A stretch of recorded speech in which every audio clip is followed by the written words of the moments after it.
ತನು ಓದಿದ್ಯಾ ಟೆಸ್ಟಿಗೆಲ್ಲ? ಓದಿದ್ದೀನಿ ಅಮ್ಮ. What is a timeline? How does it help us? A timeline.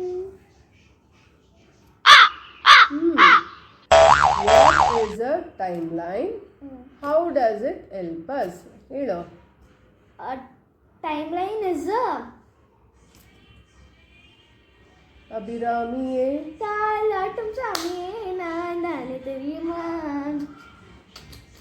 சிவகாமியே சிவனே பாதியே அது உனக்கும் தெரியுமா, சிவகாமியாவே லாலி லாலியே அபிராமி லாலியே லாலி லாலியே ஓஹோ கண்மணி அன்போடு காதலே நான் என்னும் கடிதமே. ಆಯ್ತಾ? What is a timeline? How does it help us? ಹಾಡಂದ್ರೆ ಬೇಗ ಬಂದ್ಬಿಡುತ್ತಲ್ಲ, ಆನ್ಸರ್ ಬರಲ್ಲ.